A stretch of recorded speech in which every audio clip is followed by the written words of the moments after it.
بسم اللہ الرحمن الرحیم نحمدہ ونصلی علی رسولہ الکریم اما بعد۔ معزز مہمانان گرامی، اساتذہ کرام، طلبہ عزیز، زیادہ تفصیل کا وقت نہیں، نہ اس کی ضرورت۔ یادیں ہیں کچھ بیتے دنوں کی، جذبات ہیں جو دل میں ہیں، جی چاہتا ہے کہ بیان کروں، لیکن میری یہ کمزوری ہے، اس کا اظہار کر دوں کہ میں جس شخصیت سے متاثر ہوتا ہوں یا جن سے قریبی تعلق ہوتا ہے، ان کے تعزیتی اجلاس میں کچھ بیان کرنے پر قادر نہیں ہو پاتا۔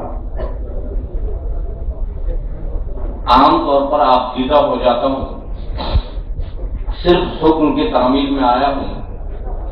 جو طلبہ یہاں ہیں انشاءاللہ حضرت مولانا استاد محترم حضرت مولانا خورشید عالم نور اللہ مرقدہ کی زندگی کے مختلف پہلوؤں پر اس وقت روشنی ڈالوں گا، بتاؤں گا۔ چند چیزیں ہیں جن کا ذکر کرنا چاہتا ہوں۔ میرا تعلق بھی ان سے بہت قدیم ہے، ان کی شخصیت سے متاثر ہوں، ان کی ذات سے، ان کی صفات سے۔ سن 1968 کا زمانہ ہے، میرا پہلا سال دارالعلوم دیوبند کا۔ مختصر شرح وقایہ مقامات کی جماعت، موجودہ زمانے میں آپ سارے کنجور سمجھ گئے، اس وقت جماعت بندی نہیں تھی۔ پہلا سال تھا میرا، اور سب سے اہم کتاب جو جماعت کی کہی جاتی تھی مختصر المعانی، وہ متعلق تھی استاد محترم نور اللہ مرقدہ سے۔ پھر درس میں وہ تمام چیزیں جو بھی مفتی ابو قاسم نعمانی نے بتائی ہیں، وہ تمام چیزیں اسی طرف سے رہی ہیں۔ اس وجہ سے ایک طالب علم ہونے کے نام سے جتنا متاثر ہو سکتا تھا، حقیقت ہے کہ وہ تاثر حقیقی ہوا کرتا تھا، آج تک برقرار ہے وہ تاثر۔ اس وقت سے سلسلہ شروع ہوا، اور یہ میرے لیے باعث سعادت و فخر بھی ہے کہ ابتدا سے جب طلبہ کی جماعت زیادہ ہوتی ہے، اساتذہ پہچانتے نہیں ہیں، لیکن مولانا خورشید عالم صاحب اللہ ان کے قبر کو نور سے بھر دے، پہلے ہی سال سے اخیر تک اسی طرح پہچانتے رہے۔ پھر اگلے سال ان سے ہدایہ جلد اول، جلالین جلد ثانی پڑھی۔ یہ تو رہا طالب علمی کا ایک تعلق جو ان سے استفادے کی صورت رہی۔ اس کے بعد حالانکہ ان سے تعلیم و تعلق کا سلسلہ نہیں ہوا، لیکن اس کے باوجود ان سے ربط رہا، وہی مانا کہ وہ ناظم دارالقامہ بھی ہوتے تھے۔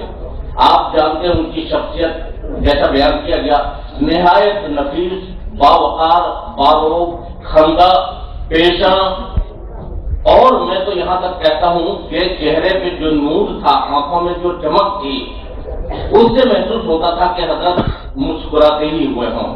کبھی درختگی کے عالم میں تو میں نے دیکھا ہی نہیں طالب علم کے دور میں۔ ہاں، ایک طالب علم کی حیثیت سے جو چیز میں نے محسوس کیا، شاعرانہ انداز نہیں ہے لیکن حقیقت ہے، محسوس ہوتا تھا کہ آنکھوں سے اگر دیکھ رہے ہیں تو دیکھ نہیں رہے ہیں، بلکہ ایک طرح سے ایکس رے مشین ہے جو اندر گھسی چلی جا رہی ہے۔ چمک تھی آنکھوں میں، اور جائزہ دیتے تھے غور سے، لیکن نہایت شفقت کے ساتھ وہ سلسلہ ان سے قائم رہا۔ پھر اس کے بعد جب طالب علمی کا دور میرا ختم ہوا، دارالعلوم دیوبند سے وابستگی ہوئی، اس وقت ان سے رابطہ وہ کہ کم ہو گیا، لیکن جب اجازت سالہ کا زمانہ آیا، پھر ان کی رہنمائی حاصل ہوئی اور ان سے استفادہ۔ پھر اس کے بعد 1982 میں جب دارالعلوم کا قضیہ نامزدیہ پیش آیا اور دارالعلوم کے دو حصے ہو گئے، تو اس کے بعد سے حضرت مولانا سے قرب اور ان سے استفادے کا وقت اتنا ملا اور اتنا کچھ حاصل ہوا، میں کہہ سکتا ہوں کہ میں نے بہت کچھ سیکھا ہے ان سے، خاص طور سے انتظامی امور میں۔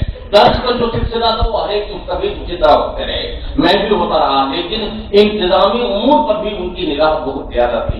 ابتدائی 10 سال وقت دارالعلوم کے بلا شبہ حضرت مولانا خورشید عالم نور اللہ مرقدہ کے رہی منت، حضرت مولانا محمد سالم قاسمی دامت برکاتہم محتمم اور وہ نائب محتمم، ایک عرصہ دراز تک ناظم تعلیمات بھی، میں بحیثیت معاون ان کے گھر پر حاضری دیتا، جس وقت بھی جاؤں ہر وقت ان کے سامنے کاغذ ڈھیر انبار تمام کام کا، ہر وقت وہ مشغول رہتے ہوں۔